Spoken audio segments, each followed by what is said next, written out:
After Jon Snow killed Daenerys Targaryen in the ruins of King's Landing, the silence was louder than any battle cry. Drogon had flown away with her body, vanishing into the clouds. The Unsullied and Dothraki were still in the city, and no one knew where Jon was. He didn't turn himself in. He didn't wait for justice. He disappeared.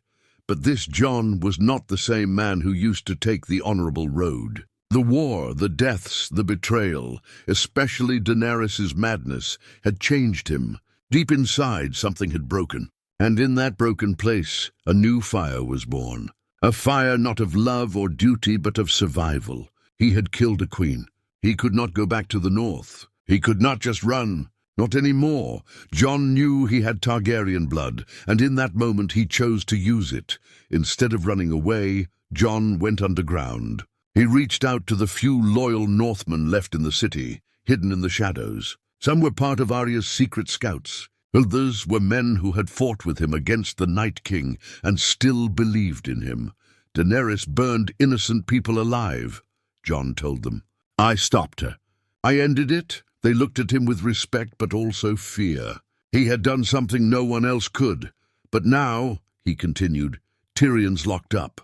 Grey Worm wants justice for her. What about justice for all the burned children? There was silence. Then someone spoke, What do we do? Jon looked them in the eyes and said, We take the throne. Not for power, for peace. Real peace. They followed him. Tyrion was still in chains, sitting in a dark cell when Jon visited him. At first, Tyrion didn't say anything. He just looked at Jon with tired eyes. You did it, Tyrion whispered. She's gone, Jon didn't reply. Tyrion leaned forward. Now what? You'll run again? Back to Castle Black? Jon shook his head. I'm staying. I'll sit the throne. Tyrion's eyebrows lifted, surprised. And how will you do that? He asked, his voice dry. I have people, Northmen, some of the lords, even some of her soldiers. They're scared of the Dothraki and Grey Worm. Tyrion nodded slowly. And if you fail? Then I die, Jon said simply. The first fight broke out near the Red Keep gates. A group of Northmen tried to take control of the entrance, but the Unsullied pushed them back. Bodies fell. Blood stained the stones. The city panicked, but Jon didn't stop. Over the next 2 days, chaos spread through King's Landing. Dothraki began looting again, thinking it was their chance to rule. The common people hid, and Jon, he struck again. He freed Tyrion from his cell in the middle of the night. The guards were bribed. The walls had cracks. Tyrion escaped, and in return, he made sure to send messages to key houses, House Arryn, House Tarly, even House Martell in the south. Jon has Targaryen blood, the letter said. He ended the Mad Queen. He is the rightful heir. By the 3rd day, more Northmen arrived. So did soldiers from the Vale, and the tides began to turn. Grey Worm was furious. When he found out Jon was behind the attacks, he declared war. He will die, he promised, like a traitor. But Grey Worm had lost many of his men in the previous war. And now, for the first time, he was fighting not for love, but for revenge. His soldiers felt it. Their hearts weren't in it anymore. Jon stood outside the gates of the Red Keep, sword in hand. Behind him were men and women ready to fight. His voice echoed across the broken streets. No more queens, no more burning, no more madness. I'm Aegon Targaryen, son of Rhaegar, and I will fix what she broke. Some people in the crowd began to cheer, others watched in silence, but one thing was clear. This was no longer the quiet, noble Jon Snow. This was a man ready to take what was his. By force, the gates of the Red Keep didn't open that day. Grey Worm stood at the top of the castle wall, watching Jon Snow from above like a hawk. His face was still and cold, but his eyes were full of rage. This wasn't the same man who had once followed Daenerys with loyalty like a shadow. That man had died when Daenerys did. What remained was a soldier burning with one purpose, revenge. Jon, on the other hand, was calm. Too calm, he wasn't shouting. He wasn't giving speeches like Daenerys used to. He just stood there with his sword, Longclaw, gripped tight in his hand, and let the silence speak for him. Then he raised it slowly and pointed it toward the Red Keep. The signal was clear. Behind him, A wave of soldiers surged forward, steel clashed, fire roared, and the second siege of King's Landing began. But this time there were no dragons, just men, and men die hard. Inside the castle, Grey Worm fought like death itself. He killed without mercy. His Unsullied followed, their spears moving like shadows, silent and sharp. But for the first time, they were outnumbered, and this time there was no queen to give them hope. Tyrion, watching from a nearby tower, whispered to himself, "It's happening. The realm is breaking again." But even he couldn't deny it. Jon Snow had done the impossible. He had gathered lords, soldiers, and common folk together, not with promises of gold or power, but with something deeper, the hope that maybe this time a ruler would not burn cities to the ground for their dreams. In the lower streets, Arya Stark moved like a ghost. She wasn't fighting for a crown or a kingdom. She was fighting for her brother. The brother who had once died for the North, the one who had been stabbed by his own men, the one who had always put others before himself. She didn't care about the Iron Throne, but she cared about Jon. Grey Worm had the high ground, but Jon had the hearts of the people. By the end of the second day, the gates finally broke open. The Red Keep was no longer safe. Fires rose. Screams echoed down the halls Daenerys once walked. Blood ran through the same corridors where kings and queens had ruled for centuries.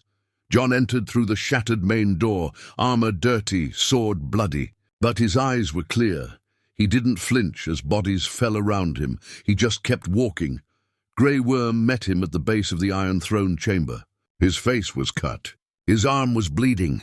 But he still stood tall, spear pointed at Jon. "You killed her," Grey Worm growled, his voice trembling, not from fear but fury. Jon didn't raise his sword. "I did," he said. "She was our queen. She burned children alive. She gave us freedom." "She lost herself," Grey Worm roared and charged. The two men clashed, ice against fire, calm against rage. It was not a long fight. Grey Worm was fast, skilled, deadly, but Jon had seen death in the eye too many times to fear it now. He fought with purpose, with pain, and with guilt. In the end, he didn't kill Grey Worm. He disarmed him. Grey Worm fell to his knees, breathing hard, bleeding badly. Jon stood over him, Longclaw at his throat. "You want to die for her?" Jon asked softly. "Then do it." But Grey Worm said nothing. Jon lowered his sword. "I won't become what she became," he said. Then he turned his back and walked into the throne room. It was quiet inside. The Iron Throne still stood, ugly, twisted, sharp as lies. No one sat on it now. Dust coated its spikes. Blood stained its base. For a long moment, Jon stared at it. He thought of all the people who had died because of that chair. Ned, Robb, Catelyn, Jorah, Missandei, Daenerys. He should have walked away. He should have let someone else rule. But he didn't. He stepped forward and sat down, and just like that, Jon Snow, Aegon Targaryen, took the throne, not through birthright, not through vote, but through force. The realm didn't celebrate. There were no songs, no feasts, only silence. But that silence was better than fire, better than madness. A council was formed. Tyrion became Hand of the King. Arya left again, sailing west, seeking the unknown. Sansa ruled the north as queen. Bran stayed away, quiet, watching from afar. As for Jon, he ruled from the ashes of the old world. He passed no cruel laws. He burned no cities, but he smiled less. He laughed never. The throne had taken something from him. Maybe it was his soul. Maybe it was just the last piece of peace he had. He had won, but he was not free, and deep inside, he knew one thing. He hadn't taken the throne to rule. He had taken it so no one else could destroy the world again. In the weeks that followed Jon's rise to the throne, King's Landing remained silent. The bells no longer rang. The streets were filled with smoke and dust. The people were not cheering. They were watching, waiting, for fire, for blood, because they had seen too many kings come and go. Too many rulers who promised peace, but brought only death. Jon Snow might have stopped Daenerys, but that didn't mean they trusted him. Not yet. Jon knew it. He didn't host grand banquets. He didn't sit proudly on the throne every day. He barely left the chambers unless it was for a council meeting or to walk the broken halls of the Red Keep, lost in thought. Everywhere he turned, the ghosts followed him. Missandei, Jorah, Viserion, Daenerys. Their deaths were heavy on him, but it was Daenerys' voice he heard the most in his head. "You are my weakness," she had once told him. And now, she was his. Tyrion, now free and acting as Hand of the King again, was doing his best to rebuild order. But it wasn't easy. The council meetings were tense. The lords of Westeros were divided. Some supported Jon's rule, believing he had ended a reign of terror. Others saw him as a murderer who took the crown with blood. Lord Gendry of Storm's End tried to speak in his favor. He could have fled. He could have stayed silent. But he didn't. He acted. And we are alive because of it. But Lord Jon Royce from the Vale wasn't convinced. He broke the wheel, yes, but only to stand on the pieces. Even Sansa, Queen in the North, kept her distance. She came to King's Landing once to speak with Jon privately. He met her in the Godswood behind the castle. The weirwood tree was still standing, its face weeping red tears into the cracked stone. "You shouldn't have done it," she told him quietly. "I didn't do it for power," Jon replied. "Then why are you wearing the crown?" Her voice was sharp now. "Why didn't you give it to someone else? Someone the realm could choose." Jon didn't answer, because deep down he didn't know. Or maybe he did. And he didn't want to say it out loud. He didn't trust anyone else. He had watched too many good people turn mad. Daenerys was supposed to save the world. She burned it. The Dothraki had fled the city after Jon's rise, scattered into the riverlands and beyond. Some had returned to Essos. Others became raiders again. The Unsullied, now leaderless, waited for Grey Worm to speak. But Grey Worm remained locked away in his quarters, his wounds healing slowly, his mind faster. He refused to speak to Jon, not a word. But he didn't rise against him either. Maybe he knew he'd already lost, or maybe he was waiting, watching, like a snake, waiting to strike. One cold evening, Arya returned to the castle. No one saw her come in. She walked through shadows like a whisper, silent as snow falling on stone. She found Jon sitting alone on the steps of the throne room. He wasn't wearing his crown, just a black cloak and a tired face. "I thought you'd be west by now," Jon said without looking at her. "I was," Arya replied. "But something pulled me back." He looked at her. "What was it?" "You," he sighed. "I didn't ask for this, but you took it." There was silence between them. "You did the right thing, Jon," she said softly. "But that doesn't mean it won't break you." "It already has." She sat beside him, pulling her hood down. Her eyes studied the throne. "It's just a chair made of swords," she whispered. "It's a curse." "No," she said. "It's a mirror. It shows who people really are." Jon didn't reply, because he was afraid she was right. The people of the city were hungry. Most of the farms nearby had been burned. Trade routes were broken. Gold was low. Jon ordered grain to be sent from the north and the Vale. He made sure no child went without food. Didn't want statues, he didn't want songs, he just wanted peace. But peace doesn't come quickly in Westeros, and not all wounds fade.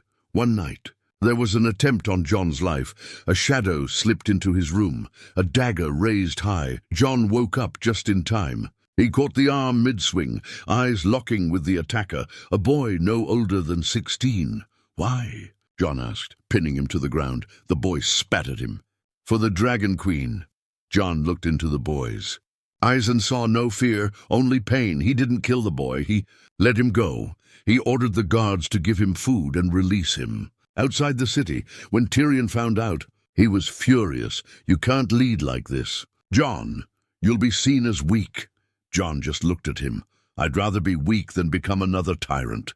But even as he said it, he knew ruling with mercy in a land built on fear was like planting flowers in a battlefield. They might bloom, but they wouldn't last. Jon sat on the Iron Throne once. More alone, he didn't smile. He didn't feel victorious.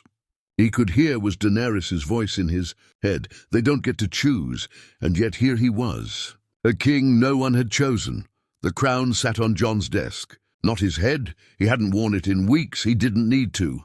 Everyone in King's Landing knew who sat the Iron Throne, not because of parades or banners, but because the city had grown strangely quiet under his rule. No screaming, no fire, just a silence that sat heavy on everyone's chest. It was the silence of survivors, the silence of people waiting for the next storm, and Jon Snow, or Aegon Targaryen, whatever name people use now, felt it too. Tyrion had started noticing something strange in the council meetings. Letters weren't arriving, messengers weren't returning, and news from the Reach had stopped entirely. "We've lost communication with Old Town," Tyrion told Jon one morning, spreading a map across the stone table. "It could be nothing, or it could be something else." Jon's eyes moved slowly over the map. "The Tyrells are gone, the Martells are quiet, and the Lannisters are dust," he muttered. "Who would want to rise now?" Tyrion looked up with a tired face.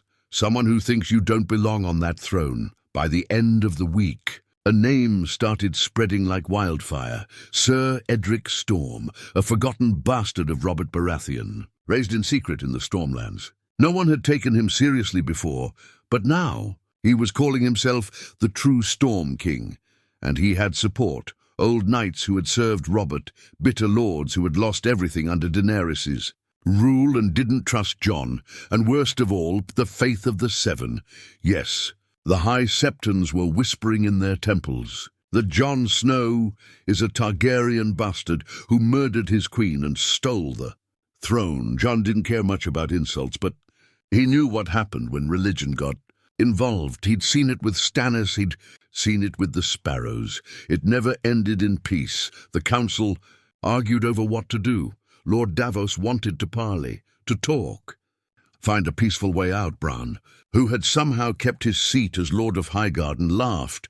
"Talk with rebels?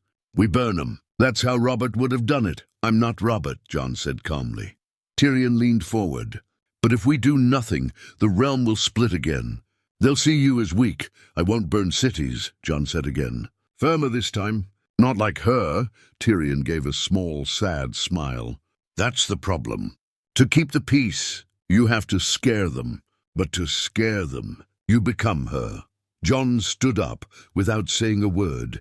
He was tired of choosing between being a monster or a memory. Arya was sharpening her blade when Jon found her in the lower training yard. She always stayed in the shadows of the castle, avoiding politics like poison. But when things went quiet for too long, Jon always knew where to find her. He tossed the map on the ground beside her. "Edric Storm," he said. Arya glanced at it, then went back to her blade. "Do you want me to kill him?" Jon paused. He should have said no. But the silence between them said something else. "No," he finally said. "But if he marches on King's Landing—" Arya looked up. "Then he's already dead." Whispers began filling the streets again. The rebels in the Stormlands had taken Tumbleton, then Bitterbridge, then Highgarden. Bronn fled back to King's Landing, furious and embarrassed. "It's not my fault." They came in with banners full of 7-pointed stars and lies. Jon called his war council. "I'll ride to face him myself," he said. "We'll meet them before they reach Blackwater Rush." "You can't go," Tyrion warned. "You're the king now. I became king to stop war, not sit on a chair and wait for war to come to me. Sansa sent a raven from Winterfell. Do not fight this alone," her words read. "The North will not let you bleed again without us." Jon closed the letter and looked out the window. Snow was falling lightly, even in the south.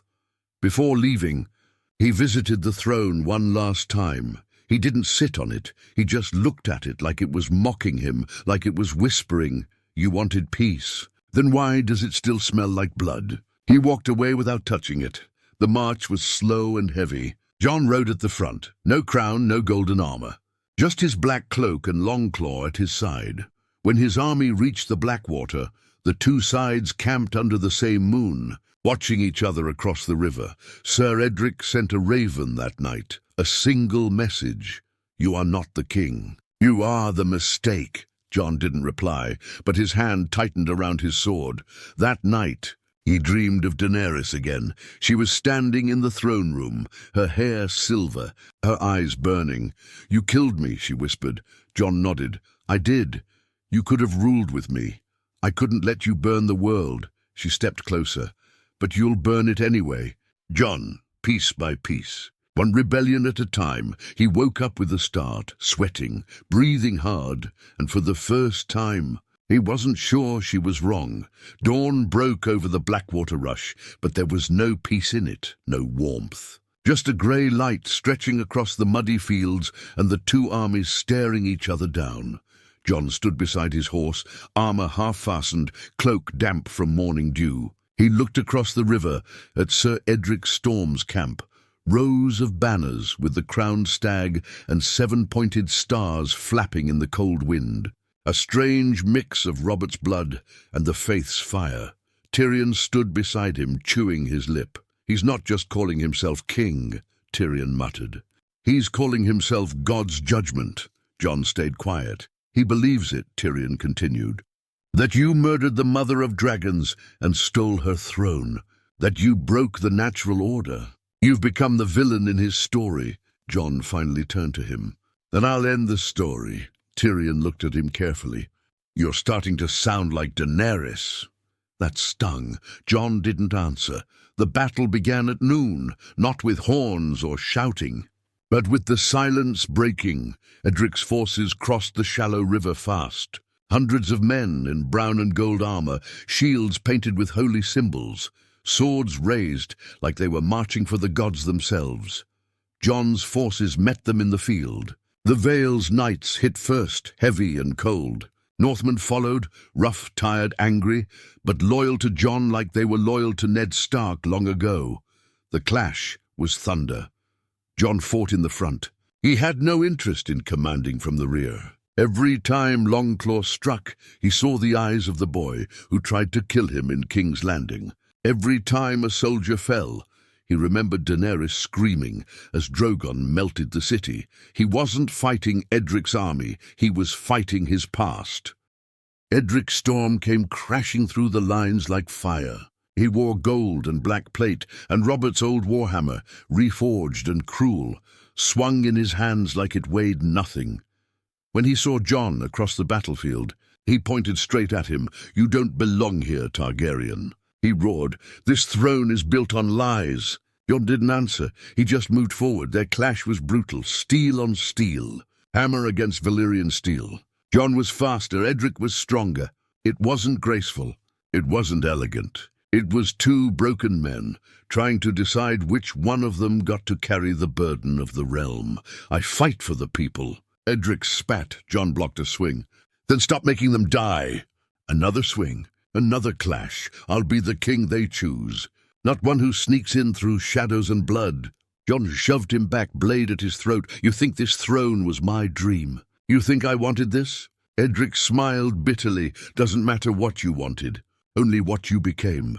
Jon's grip tightened, but he didn't kill him. Not yet. The battle dragged for hours. Bodies covered the grass. Blood soaked the earth so deep it turned the ground black. By sunset, Jon's side had the advantage, but barely. Edric's forces were fierce, driven by belief, and they didn't fear death. They thought they were chosen. Tyrion rode to Jon in the middle of the field, his face pale. "You need to end this now," he warned. "Edric's alive. If he escapes, this whole war starts again tomorrow." Jon knew he was right, but something inside him cracked. He didn't want to keep killing old names for the sake of a chair. He wanted it to stop. He wanted it all to stop.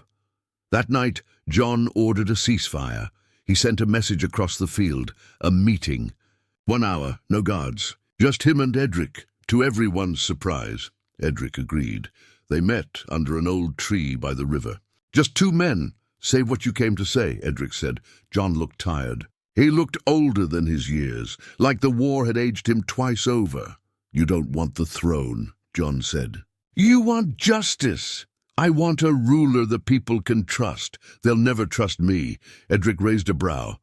"Then why keep the throne?" Jon looked away. His voice dropped. "Because I don't trust what comes after me." There was silence. "You think I'm the next Daenerys?" Edric asked. "No, I think you're the next Stannis." That cut deeper than Jon expected. Edric looked away, jaw tight. "I didn't come here to burn anyone," Edric whispered. But I will burn this city down if it means no more tyrants. Jon nodded slowly. Then we're the same. Edric stepped forward. Let's end it then. Trial by combat. You win, I bow. I win, you kneel. Jon shook his head. I'm done playing gods and warriors. Edric frowned. Then what? Jon looked him in the eye. You walk away. I'll call the war over. I'll restore the faith's temples. I'll name a council of lords, and you'll sit on it. You'll speak for the people. Edric stared at him. You're offering me a seat. I'm offering you peace. Edric looked down at his warhammer, then at his blood-stained boots. Then he dropped the hammer. It hit the ground with a final thud. The next morning, the war was over. No trumpets, no declarations, just tired men dropping their swords, and one king. Jon Snow, riding back to King's Landing with more enemies turned allies than he had when he left. But something had shifted in him, in the realm. Jon had won. Again, but not through steel, through surrender. Not of the enemy, of himself. He no longer ruled by blood. Now he ruled by bargains, and that might have been even more dangerous. The war was over, but peace felt like a ghost. Jon returned to King's Landing not as a hero, not as a savior, but as something quieter, something heavier. The people didn't cheer. They didn't throw flowers. They just stared, eyes filled with doubt or fear. Or worse, silence. Even the crows on the rooftops watched him like judges. He was their king, yes, but not their choice, and never their dream. The city was rebuilding stone by stone. Tyrion had the masons working day and night. The streets were slowly clearing of rubble. Market stalls began to reopen. The smell of rot was fading, replaced by the scent of hot bread and burned wood. But nothing could fix the people's hearts so easily. Too many fires, too many lies, too many thrones. Inside the Red Keep, the throne room was quiet most days. Jon avoided it unless he had to sit counsel.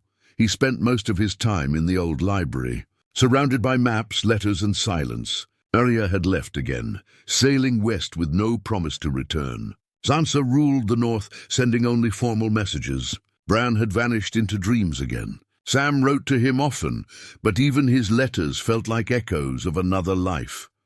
Jon sat at the heart of the kingdom, and yet he had never felt more alone.